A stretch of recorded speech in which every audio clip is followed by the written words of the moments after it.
সূরাতু আন-নাহলের 90 নম্বর আয়াত নিয়ে কিছু কথা আমরা উপস্থাপন করবার চেষ্টা করব ইনশাআল্লাহ। এই আয়াতে আল্লাহ তাআলা বেসিক্যালি আমাদেরকে তিনটা বিষয়ে আদেশ করেছেন আর তিনটা বিষয়ে বারণ করেছেন, মানে নিষেধ করেছেন। এই ছোট্ট একটা আয়াতে গোটা ইসলামী শরিয়ার the gist, the cream of the creams, গোটা ইসলামী শরিয়ার মূল নির্যাসকে আল্লাহ ঢুকিয়ে দিয়েছেন। তিনটা আদেশ আর তিনটা নিষেধ। আসুন আমরা সরাসরি কোরআন থেকে শুনি, সবাই পড়ুন। আউযু বিল্লাহি মিনাশ শাইতানির রাজীম। বিসমিল্লাহির রহমানির রহিম। ইন্নাল্লাহা ইয়া'মুরু বিল আদলি ওয়াল ইহসানি ওয়া ইতা'i যিল কুরবা ওয়া ইয়ানহা 'আনিল ফাহশা'i ওয়াল মুনকারি ওয়াল বাগই ইয়া'ইযুকুম লা'আল্লাকুম তাযাক্কারুন। নিশ্চয় আল্লাহ তাআলা তোমাদেরকে ন্যায় বিচারের আদেশ দেন, সদাচরণের আদেশ দেন। তিনি তোমাদের নিকটাত্মীয়দেরকে দানের আদেশ দেন, আর তিনি তোমাদেরকে অশ্লীলতা থেকে নিষেধ করেন, মন্দ কাজ থেকে নিষেধ করেন, অবাধ্যতা সীমা লঙ্ঘন থেকে নিষেধ করেন। তিনি তোমাদেরকে উপদেশ দেন যাতে তোমরা শিক্ষা গ্রহণ করো। সুবহানাল্লাহ। উপদেশ দিচ্ছে স্বয়ংকে। তিনটা জিনিসের আদেশ। ইয়া'মুরু বিল আদল, সুবিচার ন্যায় বিচারের আদেশ তিনি দেন।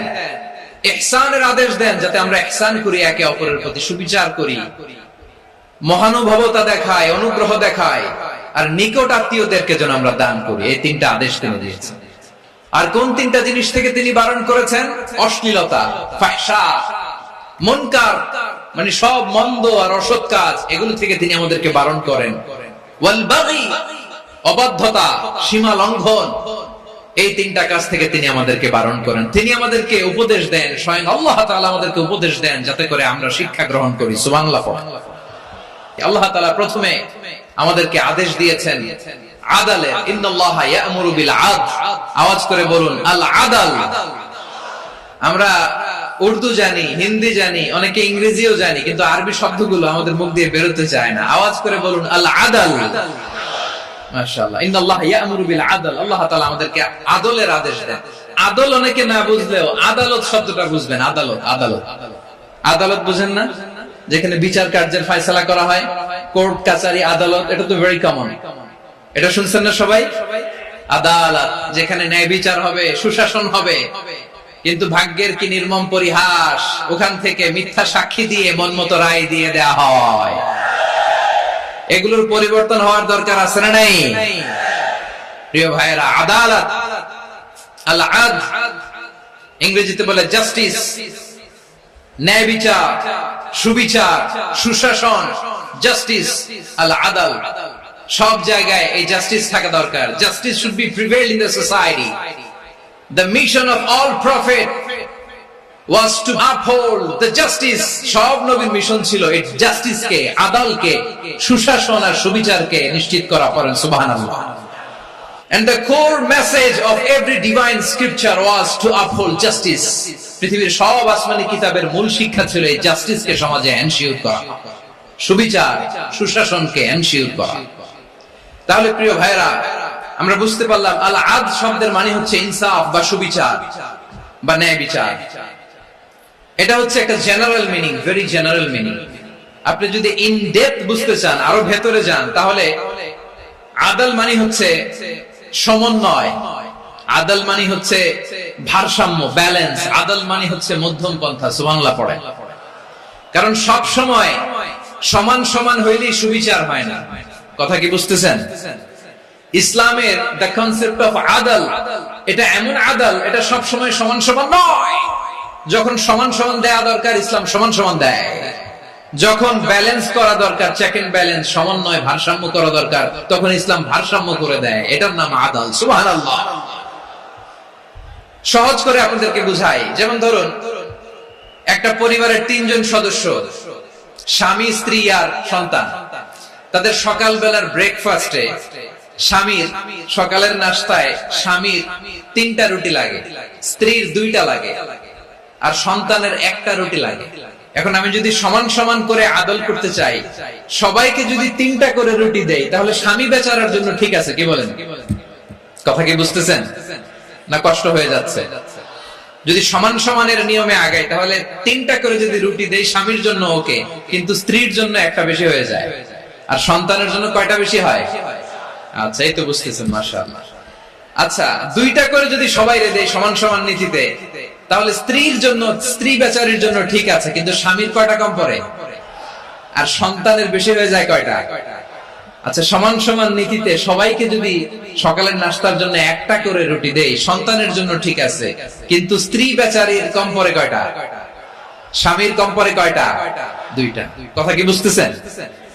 আর আমি যদি স্বামীকে দেই 3টা, স্ত্রীকে দেই 2টা, আর সন্তানকে দেই 1টা, তাহলে কারো অপচয় হবে না, যার যতটুকু দরকার ঠিক ততটুকুই কাজে লাগবে। চিল্লায় বলেন ঠিক কিনা? এটাই হচ্ছে ইসলামের আদল, যেখানে যার যতটুকু দরকার তাকে সেখানে ঠিক ততটুকু দিয়ে দেওয়ার নামই হচ্ছে আদল। চিল্লায় পড়েন আল্লাহু আকবার। রব্বুল আলামিন বলেন, ইউসিকুমুল্লাহু ফি আওলাদিকুম লিযযাকারি মিসলু হাযযিল উনসায়াইন। আল্লাহ তোমাদেরকে ওসিয়ত করেন, তোমাদেরকে আদেশ দেন, উত্তরাধিকার সম্পদ যখন বন্টন হবে, ছেলেরা যতটুকু পাবে, মেয়ে পাবে তার অর্ধেক। সুবহানাল্লাহ বলেন। দেখেন, ছেলে যতদূর, মেয়ে অর্ধেক, ছেলে ডবল পাবে। আপাত দৃষ্টিতে মনে হয় এখানে অবিচার হয়েছে, কিন্তু আসলে কি অবিচার হয়েছে? আপনি বিয়ের ক্ষেত্রে যান, ওইখানে আবার ছেলে মোহরানা দেয়, মেয়ে সেখানে মোহরানা পায়, তাহলে চেক এন্ড ব্যালেন্স, ভারসাম্য, ব্যালেন্স, মধ্যম পন্থা এখানে আছে না নাই? এটাই হচ্ছে ইসলামের আদল। আল্লাহ তাআলা এই আদলের আদেশ দিয়েছেন, সুবিচার, ন্যায় বিচার, সুশাসন এবং ভারসাম্যের আদেশ দিয়েছেন। প্রিয় ভাইয়েরা, একটি শান্তিময় সমাজ, একটা সমৃদ্ধ সমাজ, একটা মানবিক সমাজ যদি আমরা পেতে চাই, এই আয়াতের মধ্যে যতগুলো পয়েন্ট আছে সবগুলোর বাস্তবায়ন লাগবে। এই আয়াতে আল্লাহ তাআলা একটা মানবিক সমাজের রূপরেখা টেনেছেন। তার প্রথম কথা হচ্ছে, ইন্নাল্লাহা ইয়ামুরু বিল আদল। আল্লাহ তাআলা তোমাদেরকে আদলের নির্দেশনা দেয়, সুবিচার, সুশাসনের নির্দেশনা দেয়। যে সমাজে আদল থাকে না, সেই সমাজে জুলুম মানুষের ঘাড়ে চেপে বসে। আদলের বিপরীত হচ্ছে জুলুম। আদলের বিপরীত কি? জুলুম বা জাওর, অত্যাচার, অবিচার, বৈষম্য। এই যে বৈষম্য বিরোধী ছাত্র আন্দোলন কেমন পড়ছে? এই যে একজন সমন্বয়ক তো দেখা করলো আমার সাথে। জুলুম মানে হচ্ছে বৈষম্য। বৈষম্যের স্থান ইসলামে নাই, অবিচারের স্থান ইসলামে নাই, জুলুমের স্থান ইসলামে নাই। আল্লাহ তাআলা বলেন যে আমি জুলুমকে নিজের জন্য হারাম করেছি এবং তোমাদের জন্য হারাম করেছি।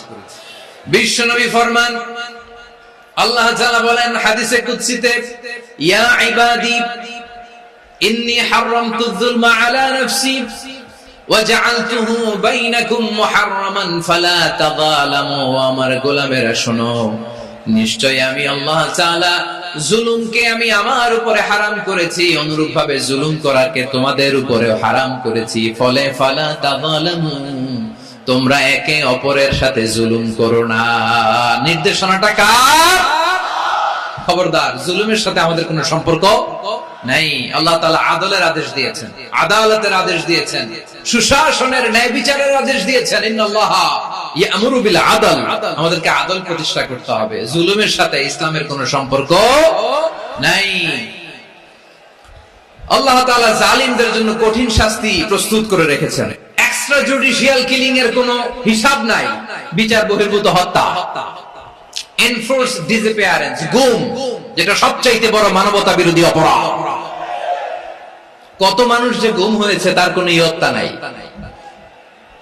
যেই ফ্যামিলির সদস্য গুম হয়েছে, তারা কি ওই লোকটার জন্য মাগফিরাতের দোয়া করবে নাকি সুস্বাস্থ্যের দোয়া করবে, তারা নিজেরাও জানতো না। কারণ জানে না ও বেঁচে আছে না মরে গেছে। আহা, বিডিআর নওজোয়ানদের যারা ছাড়া পেল দেখলাম, বিনা অপরাধে কোন অন্যায় ছাড়া, অপরাধ ছাড়া তাদের জীবন থেকে, তাদের তারুণ্যের, তাদের যৌবনের 15 বছর, 16 বছর, 17 বছর নাই। 6 মাস বয়সের ছোট বাচ্চাকে রেখে জেলে গেছে। 6 মাসের মেয়ে বেরোয় দেখে মেয়ের বয়স 17 বছর। মেয়ে বাবারে চিনে না, বাবা মেয়েরে চিনে না। মেয়েকে এখন বিয়ে দিয়ে আরেক ছেলের হাতে তুলে দিল। মেয়ের শৈশব বাবা দেখে নাই, মেয়ের কৈশোর বাবা দেখে নাই, মেয়ের তারুণ্য দেখে নাই। আরেক যুবককে দেখলাম 14 দিনের সংসার, 2 সপ্তাহের সংসার শেষে জেলে গেছে। কত যুবকের যে স্ত্রী চলে গিয়েছে ফ্যামিলি ছেড়ে, কারণ জানে না তো কবে আসবে, কি হবে, কেউ জানতো না। দাম্পত্য জীবনের মাত্র 14 দিনের স্মৃতি, এই স্মৃতিকে আঁকড়ে ধরে এক বোন 16টা বছর, 17টা বছর কাটিয়ে দিয়েছে। আমি নিউজটা দেখে ভাবলাম, আমার এই বোনের প্রতিটি দিন কিভাবে কেটেছে, প্রতিটি রাত কিভাবে কেটেছে, প্রতিটি ক্ষণ কিভাবে কেটেছে। বিশ্বনবী বলেছেন, ইত্তাকি দাওয়াতাল মাজলুম ফাইন্না লাইসা বাইনাহু ওয়া বাইনাল্লাহি হিজাব। মাজলুমের কান্নাকে ভয় করো, কারণ মাজলুমের কান্না আর আল্লাহর মাঝে কোনো পর্দা থাকে না। আমরা আর এরকম কোন জুলুম বাংলাদেশে দেখতে চাই না। জোরে বলেন ঠিক কিনা? আমার প্রিয় বীর চট্টলার তৌহিদি মুসলমান, আমরা আর নতুন করে কেউ জালিম হোক এটা চাই না। নতুন করে আবার কেউ ফ্যাসিস্ট হোক আমরা চাই না। এক দল আরেক দলকে নিশ্চিহ্ন করার রাজনীতি করুক আমরা চাই না। আমরা সুশাসনের বাংলাদেশ চাই, মানবিক বাংলাদেশ চাই, আমরা একটা সমৃদ্ধ বাংলাদেশ চাই। আমরা বিশ্বের বুকে সম্মান নিয়ে মাথা উঁচু করে দাঁড়াতে চাই, ঠিক কিনা বলেন? আল্লাহ বললেন, এটা যদি তোমরা চাও, একটা সমৃদ্ধ সমাজ যদি বিনির্মাণ করতে চাও, মানবিক সমাজ যদি বিনির্মাণ করতে চাও, আমি তোমাদেরকে সেজন্য প্রথমে আদালতের নির্দেশ দিলাম। ইন্নাল্লাহা ইয়া'মুরু বিল আদল, নিশ্চয় আল্লাহ তাআলা তোমাদেরকে ন্যায় বিচার, সুশাসন এটার আদেশ দেন। সুবহানাল্লাহ। আদাল, ন্যায় বিচারের আদেশ আল্লাহ তাআলা কোরআনের বিভিন্ন আয়াতে দিয়েছেন। আল্লাহ তাআলা বলছেন, ইন্নাল্লাহা ইয়া'মুরুকুম আন তু'আদ্দুল আমানাতি ইলা আহলিহা ওয়া ইযা হাকামতুম বাইনান নাসি আন তাহকুমু বিল আদল ইন্নাল্লাহা নি'ম্মা ইয়া'iদুকুম বিহি ইন্নাল্লাহা কানা সামিআন বাসীরা। আল্লাহ তাআলা বললেন, আল্লাহ আদেশ দিচ্ছেন, যে ব্যক্তি আমানতের হকদার তার হাতে তোমরা আমানত পৌঁছে দাও। আর যখন তোমরা বিচার কার্য করবে, বিচার ফয়সালা করবে, আদালতের সাথে করো। সুবহানাল্লাহ বলেন। ওয়া ইযা হাকামতুম বাইনান নাসি আন তাহকুমু বিল আদল, আদালতের সাথে করবা। আল্লাহ তাআলা বলেন, যারা জাজ হবে, বিচারক হবে, তাদের যদি বাদী বিবাদীর কারোর সাথে শত্রুতা থাকে, কারোর সাথে যদি কোনো ধরনের রেষারেষি থাকে, আল্লাহ বলেন বিচার কার্য করতে যে ওই শত্রুতা রেষারেষির কারণে আদালতের বাইরে যে অবিচার করে বিচার করো না। ওয়ালা ইয়াজরিমান্নাকুম শানাআনু কওমিন আলা আল্লা তা'দিলু ই'দিলু হুয়া আকরাবু লিত-তাকওয়া ওয়াত্তাকুল্লাহা ইন্নাল্লাহা খাবীরুম বিমা তা'মালুন। খবরদার কোন জাতির প্রতি, কোন গোষ্ঠীর প্রতি, কোন গোত্রের প্রতি আক্রোশ যেন তোমাদেরকে ন্যায় বিচার থেকে দূরে সরিয়ে না দেয়, বরং আমি আল্লাহর আদেশ হলো ই'দিলু, তোমরা আদল করো, ন্যায় বিচার করো, সুবিচার করো, সুশাসন প্রতিষ্ঠা করো। হুয়া আকরাবু লিত-তাকওয়া, এটাই তাকওয়ার সবচেয়ে কাছাকাছি। সুবহানাল্লাহ বলেন। কোরআনের বিভিন্ন আয়াতে আল্লাহ তাআলা স্পেসিফিকলি ধরে ধরে বিচার করার সময় আমরা যেন আদাল করি সেটা বলেছেন। কোরআনের কোন কোন জায়গায় আল্লাহ তাআলা এই আল আদল শব্দটা ব্যবহার করেছেন। আবার একই জিনিস ইনসাফ, সুবিচার, সুশাসন, ন্যায় বিচার, ন্যায় পরায়ণতা বুঝাতে আল্লাহ তাআলা কখনো কখনো আল কিসত শব্দটা ব্যবহার করেছেন। আল্লাহ তাআলা বলেন, ওয়া ইন হাকামতা ফাহকুম বাইনাহুম বিল কিসত ইন্নাল্লাহা ইউহিব্বুল মুকসিতিন। যখন তুমি বিচার করবে, বিশ্বনবীকে উদ্দেশ্য করে অ্যাড্রেস করে বললেন, নবী হ্যাঁ, ইহুদিরা কোনো বিষয়ে মীমাংসার জন্য যদি আপনার দরবারে আসে, যদি বিচার করতে হয়, খবরদার অবিচার করবেন না। ফয়সালা যেটা করবেন কিসতের সাথে করবেন, ন্যায় পরায়ণতার সাথে করবেন, কারণ ইন্নাল্লাহা ইউহিব্বুল মুকসিতিন, নিশ্চয় আল্লাহ রাব্বুল ইজ্জাত ন্যায় পরায়ণশীলদেরকে বড্ড ভালোবাসেন। সুবহানাল্লাহ বলেন। ন্যায় পরায়ণ লোকদেরকে আল্লাহ তাআলা বড্ড ভালোবাসেন। অন্য আয়াতে আল্লাহ তাআলা বলছেন, وَنَضَعُ الْمَوَازِينَ الْقِسْطَ لِيَوْمِ الْقِيَامَةِ فَلَا تُظْلَمُ نَفْسٌ شَيْئًا, আমি কিয়ামতের দিন ন্যায় পরায়ণতার মানদণ্ড স্থাপন করব, যেটাকে আমরা মিজানের পাল্লা বলি। আল্লাহ বলেন, ন্যায় বিচারের মানদণ্ড কিয়ামতের ময়দানে আমি আল্লাহ স্থাপন করব। সেদিন কারো প্রতি বিন্দু পরিমাণ, এক চুল পরিমাণ অবিচার করা হবে না, কোনো বিচার করা হবে না। সেদিন সুশাসন হবে, সুবিচার হবে, ন্যায় পরায়ণতার সাথে বিচার হবে। আওয়াজ করে পড়েন আল্লাহু আকবার। তাহলে প্রিয় ভাইরা, যে তিনটি বিষয়ে আল্লাহ তাআলা আমাদেরকে আদেশ দিয়েছেন, তার প্রথমটা হচ্ছে আদালত, ইনসাফ, সুবিচার, ন্যায় বিচার। এটা আমরা চাই কি চাই না? বিশ্বনবী ন্যায় বিচার, ন্যায় পরায়ণতা, সুশাসন প্রতিষ্ঠিত করেন কি করেন নাই?